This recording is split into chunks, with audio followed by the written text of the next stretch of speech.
So if you have a comment, question, something you'd like me to comment on, go ahead and turn on your microphone and we'll start there instead.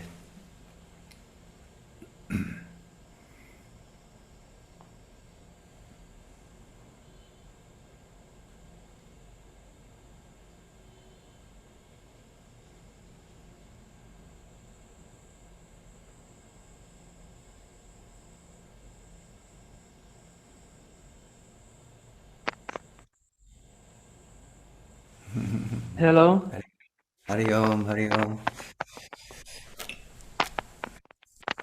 Nice to see you. Where are you? nice to see you. I'm in Kerala. Kerala, okay. Yeah, yeah, yeah. Good to see you too. I just finished online retreat with one teacher, and there's quite a lot energy in the system. And sitting with you, there was like pains in different parts of the body. It was changing, but like ribs mostly. And I heard Bhagavan Ramana once said that if it's too much, it could damage the system. And the mind, when the pain was there, it didn't freak out, but it wasn't far from it. So I would like you to um, like, yeah, comment on that a little bit. Where is the pain now? Is it still there? Now, no, now it's not there.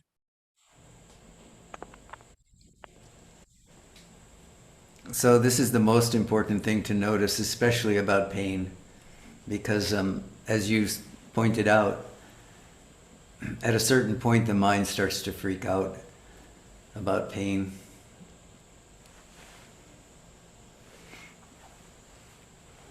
So it's always important to remember that pain, like other phenomenon, is coming and going, is not permanent. In my experience, the reason that Bhagavan would say something like, don't push too hard, because you can hurt something, you can damage yourself, whatever.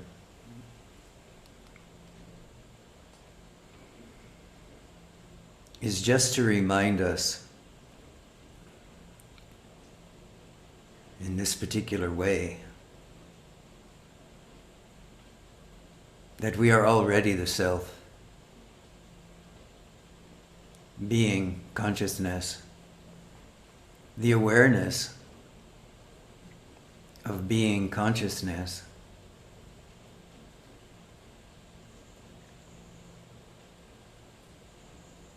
in its pristine, thought-free, naked awareness state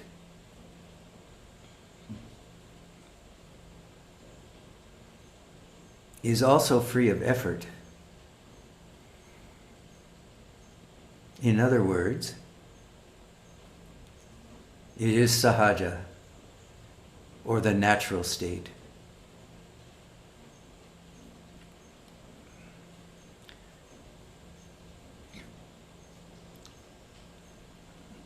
So in a way,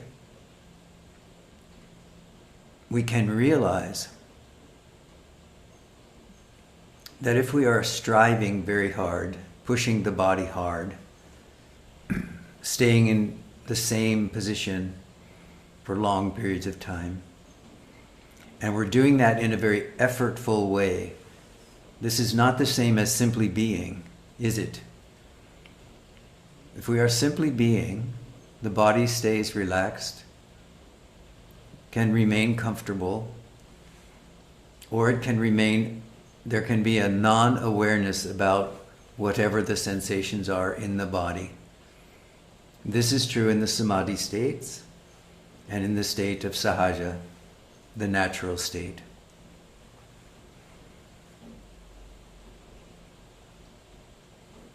So the indicator here is, if there is pain in the body, fall back away from it into a more restful, still very present, very aware presence, but without so much effort, without so much pushing.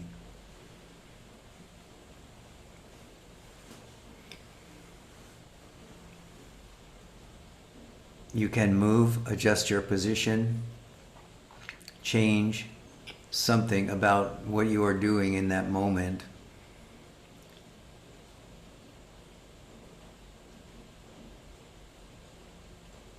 So that the body does not go into pushing the mind into distress.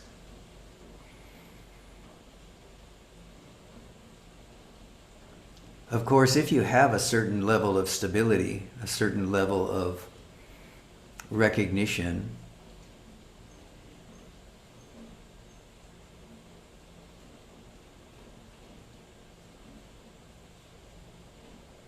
a certain firm foundation, which doesn't allow the mind to become excitable with the various phenomena that are moving through the mind or the body, and then you can just sit still. This pain or this discomfort, whatever it is, whether it's in the mind or the body, it will eventually pass. But in order to see this, there has to be some ability to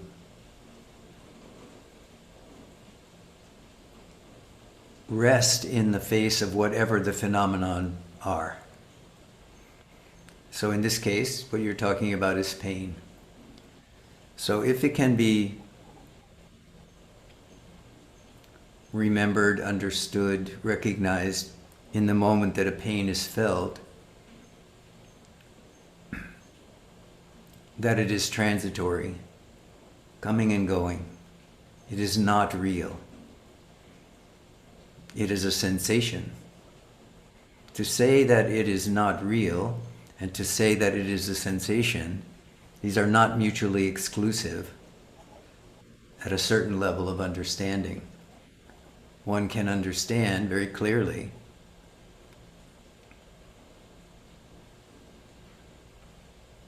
that this is a transitory phenomenon. And the very nature of non-reality, the definition of non-reality, is that it is transitory, changing, moving, shifting, coming and going. And that this is going on continuously. We're talking about pain, but that's just one aspect, isn't it, of experience as it comes and goes. If we sit for long periods of time, we can see very clearly body sensations are coming and going, thoughts are coming and going, emotions are coming and going, memories are coming and going, sounds are coming and going, tastes are coming and going, sight is coming and going. It's their very impermanent nature which has led the sages to say, therefore they are unreal. You can see this. The secret or the key is not in controlling the pain, the sensation, the sound, the externals, the internal emotions. That is not the key. The key is to control the mind. When the mind is empty or the mind is still, in the face of coming and going phenomenon, then there's no disturbance from the phenomenon.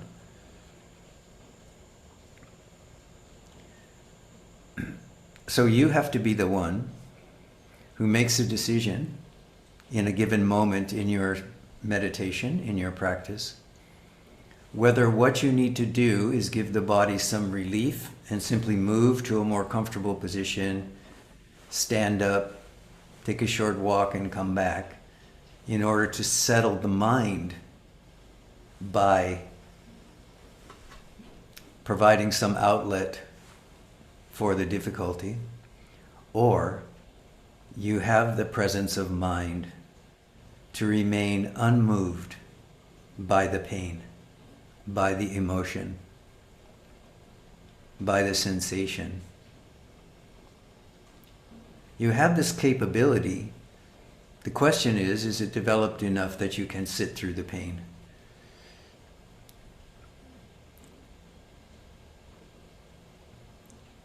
The fact of the matter is,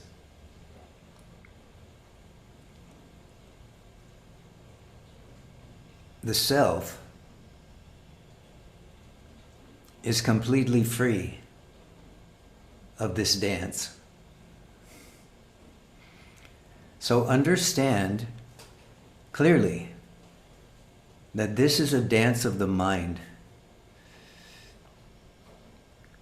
And the degree to which you suffer or struggle with it is the degree to which you are identified with the belief, the thought, I am the body, I am the mind. And of course, the degree to which you are attached to that thought or those thoughts will be the exact degree to which you cannot let go into naked awareness. So just remember, everything which is defined as not self, not reality. There is no reality versus not reality. There is no not self versus self. We are just talking about this as a way of pointing towards something. Okay? There are not two, there is only one. This one we refer to as the self or reality, because it is unmoving, unchanging, unborn, undying. It has nothing to do with the phenomenon which rise and fall on the screen of awareness. The self is free of all of this. It has no characteristics, no qualities which you can point to. And yet somehow you are that. Pursue this. This is the foundation of the inquiry. Who am I? What am I? What is aware here? So in order to continue to do that, if you need to, you can get up and relieve your body in some way. If it is really disturbing you, if like you say you are on the edge of the mind going over, this is the mind going over the edge of the belief, I am the mind. Understand that clearly. There is also no mind. There is a bundle of thoughts relative to sensation, relative to experience, that we call the mind. And then we identify with that and we say, this is my mind, and I am having these thoughts, and I am now going over the edge. This is all happening as a consequence of the belief, I am the body, and subsequently I am the mind. But none of that really exists. If you examine what is the nature of thought, what is the nature of this idea, you will see that it is empty.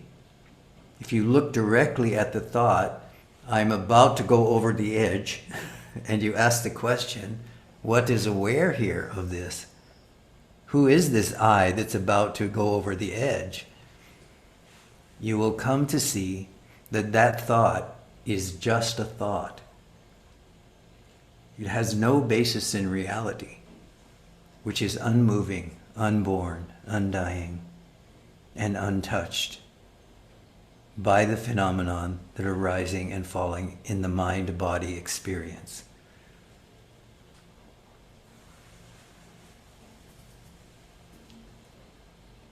This is the way that I've just explained to you, that we play with all of the decisions that we've made around who we think we are. What this means, what that means, what a pain in the side means, what going over the edge means, what staying here means, what doing nothing means.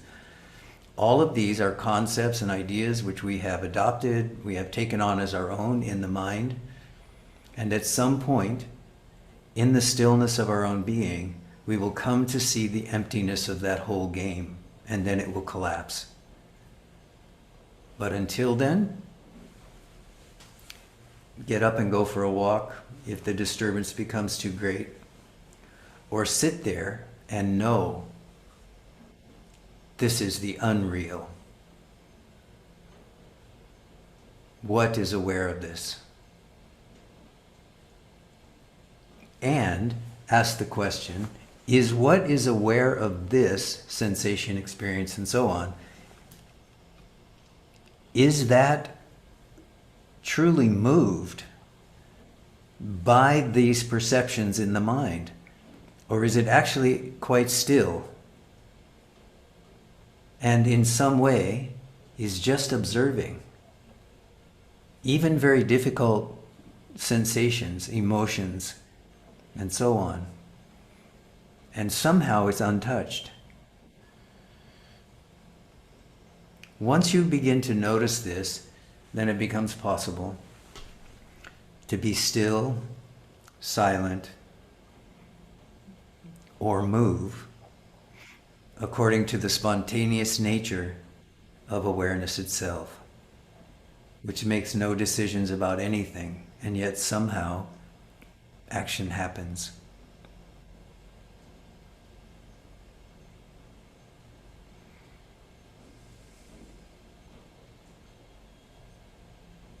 Yeah, there are definitely glimpses of that, especially when I'm listening you. Then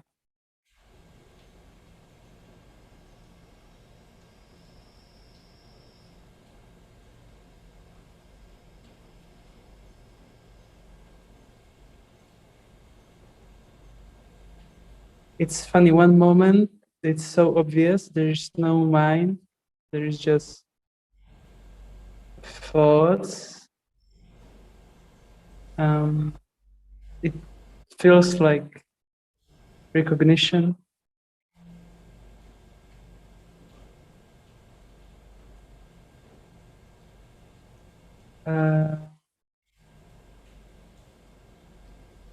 But then it goes, yeah, I forget Yeah, that. Yeah. absolutely. Absolutely.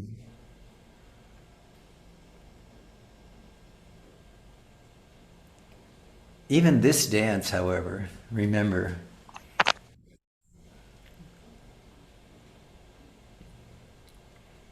even this apparent dance in the mind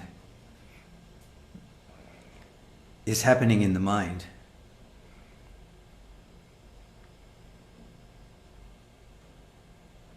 The self, or existence itself, or life itself, or consciousness itself, or awareness itself, however you name it, is unaffected by this dance. It's so funny. Yes. What takes some apparent time or some apparent practice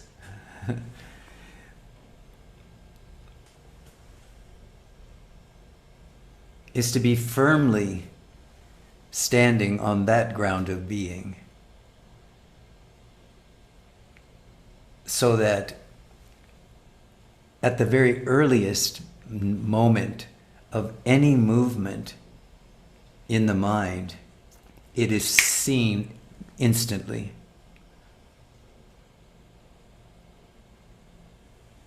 What tends to happen in what you're describing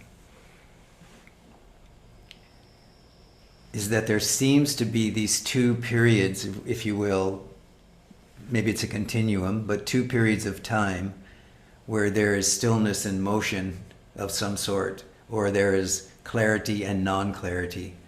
This seems to be happening, and I'm kind of going back and forth between these two states.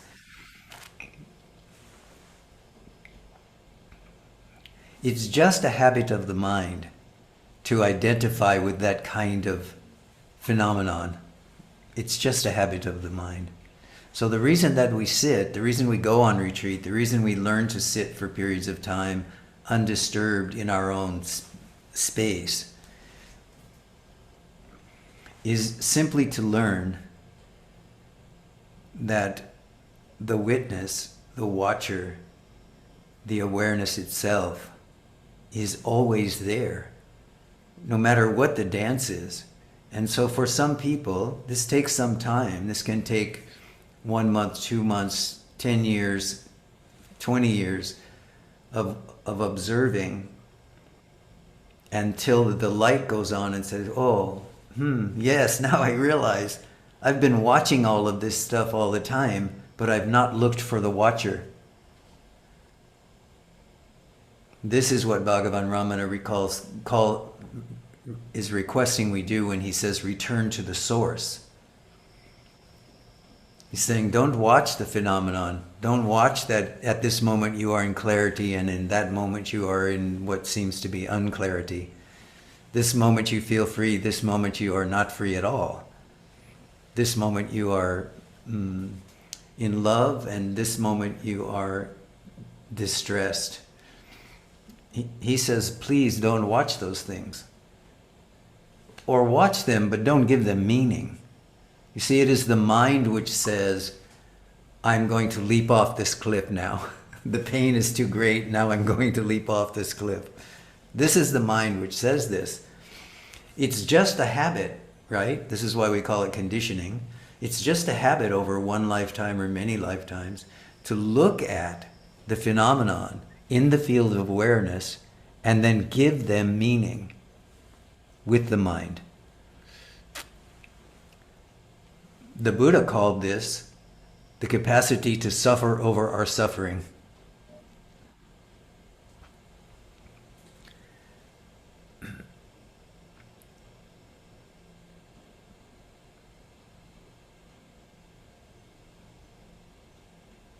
To gain mastery over this tendency, we do what you are doing. We learn to be quiet. We learn to sit. We can go on retreat. We can sit at home. If that's appropriate for you, if that works for you, then you learn, in some ways, you learn this stability. But you're not learning something new. You're just tapping into the stability which was already there when you stopped looking at the objects which are moving in the field of awareness.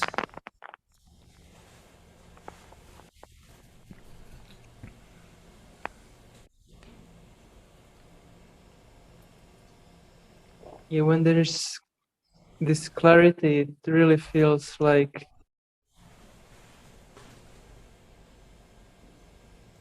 all the movement is made of the same stuff. Yes. And it's empty, really. Yes. Very good. Yeah. This is correct observation, actually. The question comes, though, having realized this,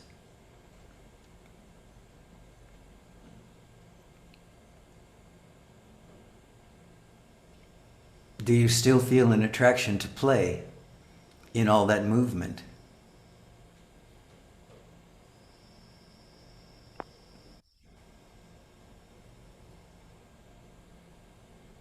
judging from previous experience, I tapped into this thing before, and yet I went into experience again. Now I Yes. say,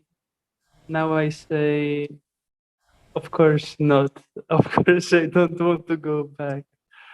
But there are moments where I don't even realize, and suddenly I find myself indulge in something. It doesn't matter in what, but yeah. Very good. Then just don't take anything personal. Because if you take something personally in your mind, some idea, some way of thinking, some way of being in the world, some way of acting, if you assume that is personal rather than empty, as you said, as soon as you assume the personal, you go back on the way of entrapment again. If you are able to remain stable in the recognition, this is not personal. It is just going on. I can either let it go on or I can stop it and just go into the silence of my own being and not do anything, not move. Not physically move, but not move in the mind toward the object, not leaning into it, not grasping at it, not clinging to it, not pushing it away. If I am able to simply be here in silent observation of what is here, it will go. This is the kind of stability that over time you are talking about. You know, oh, it used to be more like this and now it's like this. Very good, just keep going. For some, sadhana develops slowly through persistent and consistent recognition. I am already free. I am the self. And then when other things come up in that space, there's also the corollary or the other recognition, which is, oh, that is an object in the space of awareness. I am not that. What is the source of this? And the inquiry turns us back around. But eventually, you are just coming to the place where there is nothing here but silence. This silence is so deep and profound that it manifests in your moment-to-moment awareness as happiness, calm abiding, peacefulness. And this becomes just your nature. It's just recognized that this me, which before was seeming to waver back and forth between this and that, seemed to be two, seemed to be divided, seemed to be split at certain times, that all of that was not true. Those were vasanas, or tendencies, as they're called, which were rising. Doesn't matter why, doesn't matter where they're coming from. They are just rising, and then they are falling. The key, or the secret, to calm abiding is non-reaction, non-reactivity to anything that appears on the screen of awareness, to remain as the screen itself.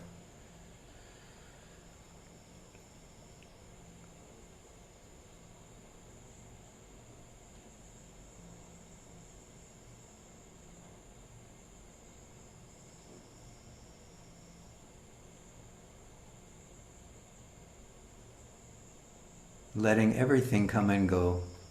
People can come and go, experiences can come and go, sensations can come and go, desires can come and go. What has that to do with me as the self? The self is pure awareness, naked awareness. What you experience in the waking state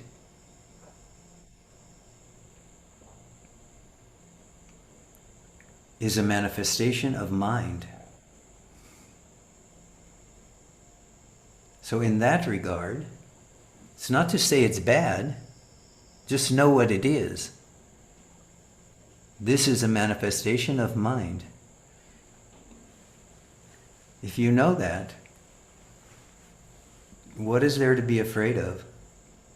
What is there to need to change? What is there to need to improve? What is there to need to free yourself from?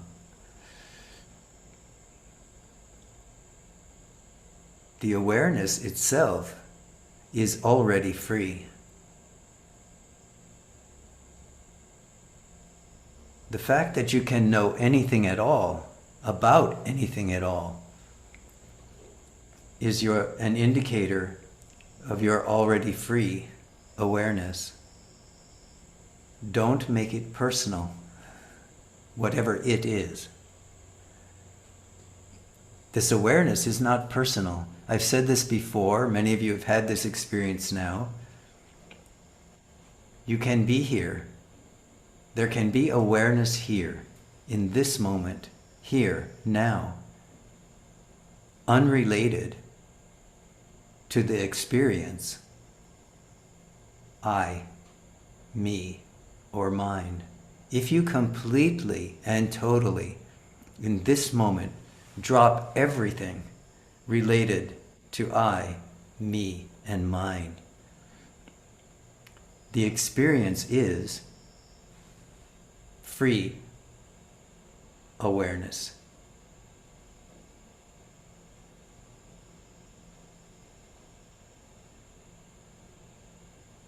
Full stop. This awareness which you are, which is the foundation of all of these experiences, has no need of you.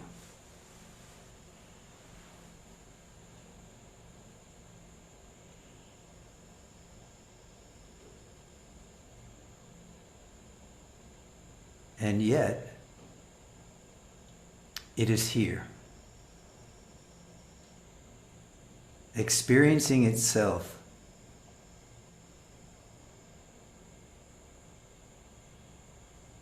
as all these body minds. It's a dance, it's a play.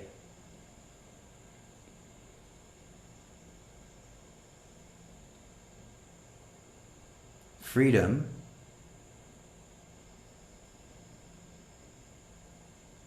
is realized in freedom from thought.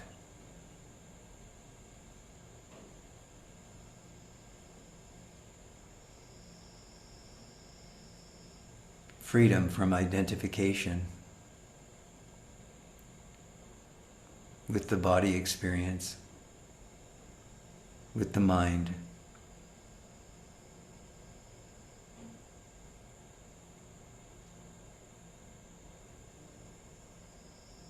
Allowing life to live itself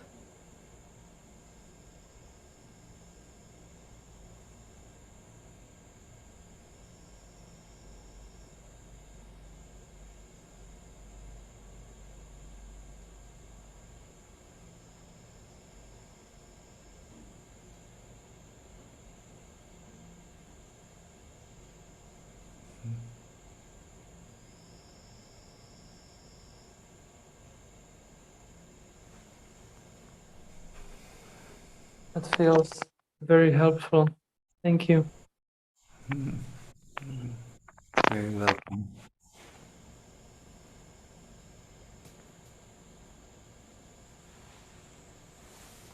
Wait, I have to look at this message.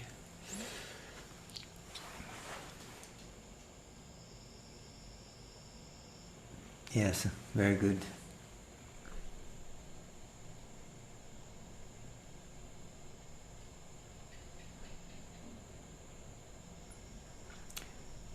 So you've seen, some of you have seen this comment, all of you have seen this? Capitulate? I like this word. To surrender. Let go of the ego tendencies and attachments. Yes, and another way of saying this, to capitulate, to surrender to what is.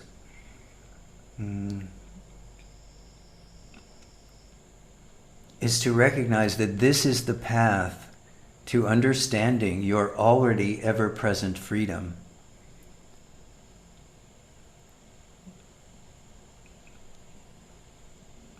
The way of awareness, the way of inquiry, is not there for you to discover or change who you are by doing something different. It's there for you to surrender all of your tendencies, all of your struggle,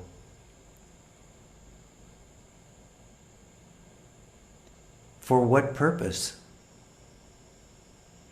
To be able to realize what you already are. Not to be something different, to create yourself into something new.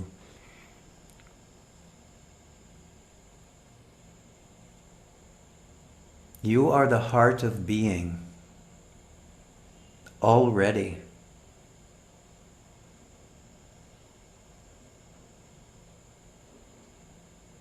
The fact that there are some vasanas, some tendencies, some habits, which are still covering this over, does not change that fact. You are the self, the heart of being.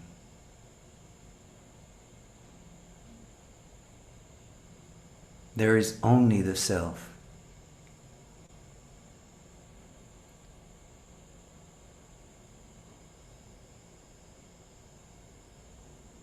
If something is there, appears to be there, covering that up, know that to be unreal and let it go.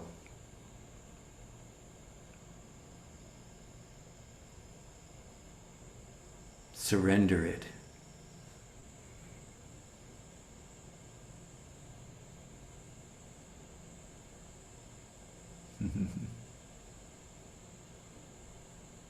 He says, capitulate because we tend to struggle. Give up with an exclamation point. Yes, this is beautiful because this indicates that what we're engaged here in is an active process, right? Not a passive process. Because some people will think that what's being pointed toward is somehow by surrendering, giving up, and so on, that what we are doing is we are becoming passive. We are finding no joy, finding no struggle, whatever, in life. But this is not what's being pointed at. It takes great courage to keep letting go of all of our ideas about who we are.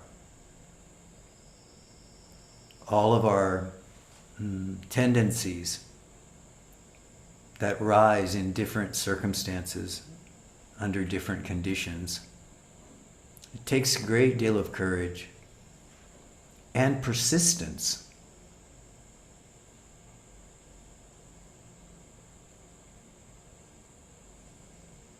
to keep reminding ourselves that which is aware is here now. This awareness, which I am, is already free.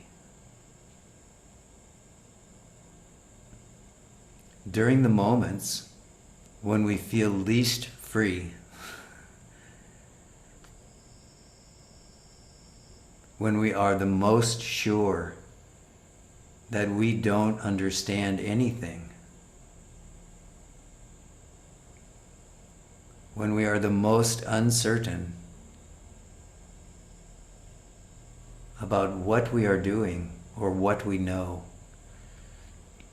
these are the moments in which we are so close to knowing our inherent freedom, if we can only let go.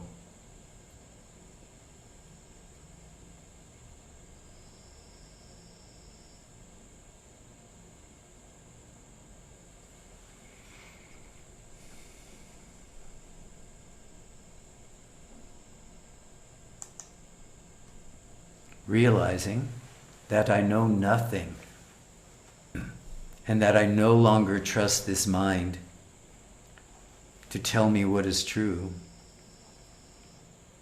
I become capable of just being here as this presence.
So I encourage you, when you're your most uncertain, when you have the most doubt present, when you are the most uncertain about the nature of reality, rather than struggling with the mind, this can be very fruitful, but eventually the mind collapses. But when you are experiencing this kind of uncertainty, self-doubt about what it is you are doing or trying to understand, one of the most direct ways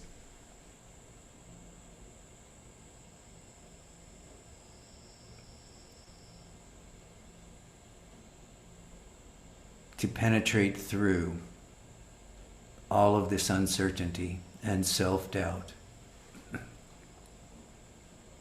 is to practice self-abiding,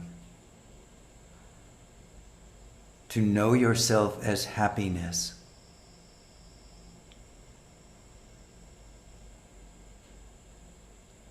even when the mind says no.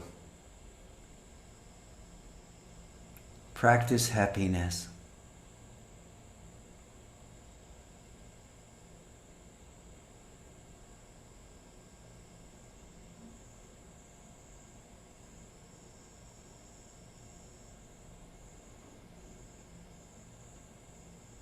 This is the way that you can let go without involving the mind.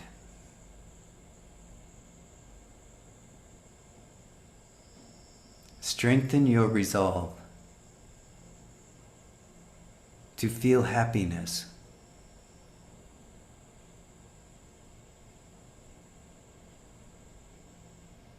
And I don't mean that giddy kind of happiness. I mean the kind of happiness which simply says, all is well. Everything is working itself out. And it will work itself out more and more quickly as I practice happiness and contentment in this moment. This requires a great deal of trust, doesn't it? That what is present for you in this moment is exactly what is needed, no matter what the mind says about it.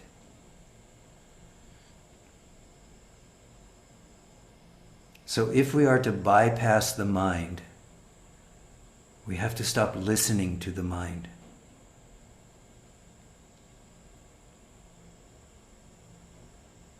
This is where, in traditional Vedanta, the Mahavakyas,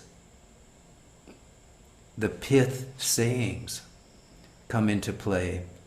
These are sayings, some of you know, but for those of you who don't, these are sayings like, I am that. I am Shiva.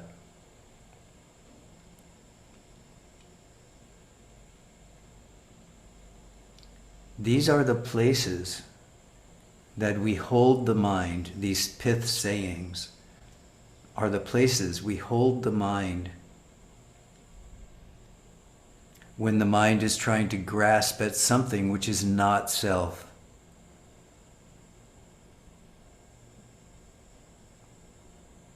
So we remind ourselves in those moments,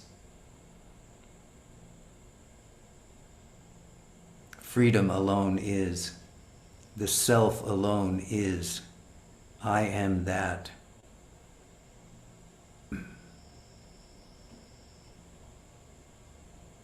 So we are doing these two things simultaneously. We are surrendering everything. We are giving up everything while holding on to the recognition, I am that.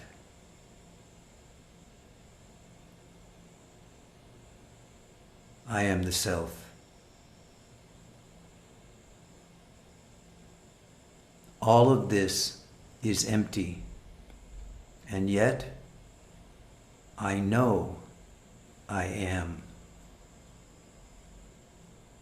In this way, we are clinging to our happiness, not our thoughts.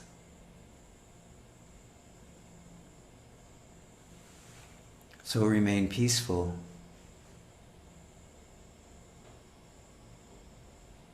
quiet.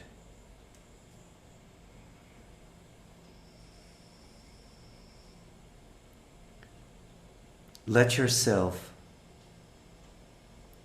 experience your own happiness.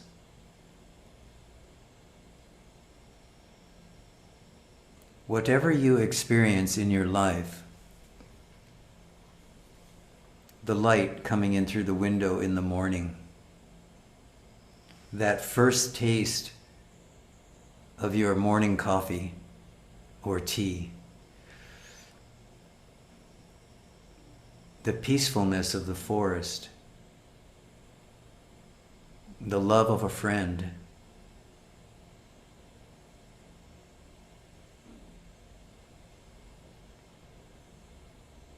These are your nature.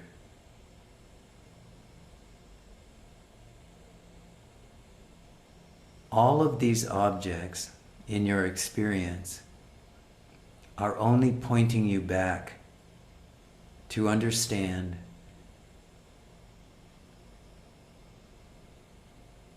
the one you love is yourself, capital S.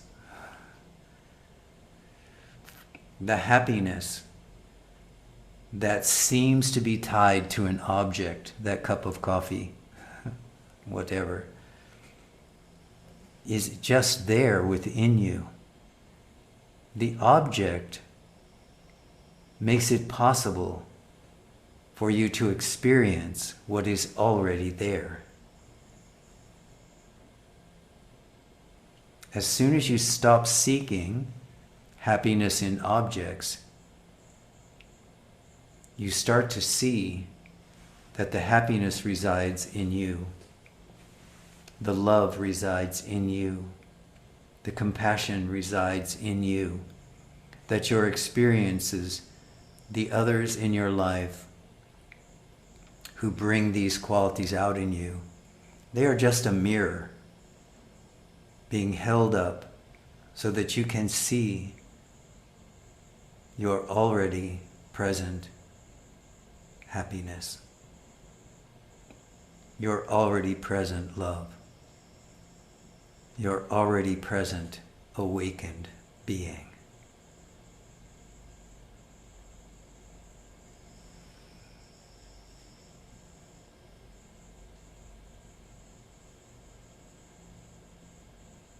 There is nothing outside you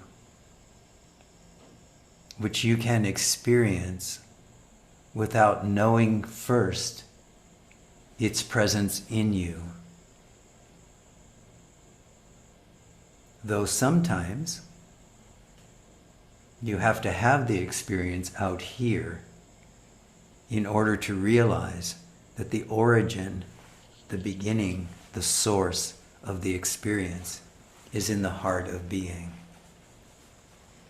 deep within your own nature, until you bring it to the surface and stand firmly on it.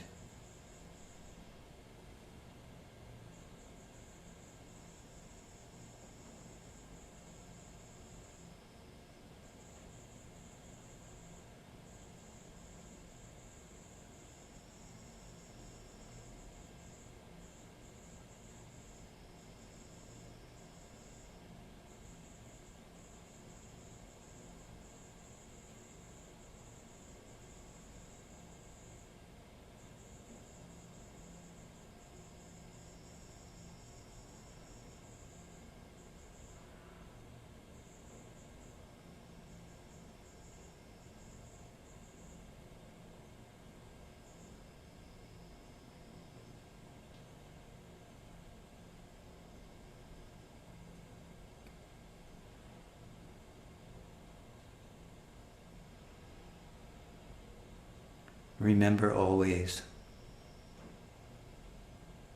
there is nothing here which is not existence, consciousness, and bliss.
All right.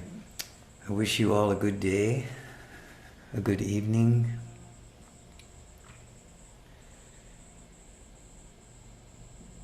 May you be well and happy.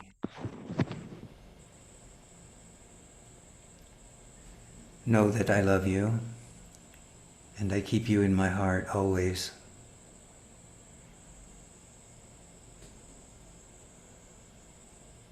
Hari Om Tat Sat. Namaste.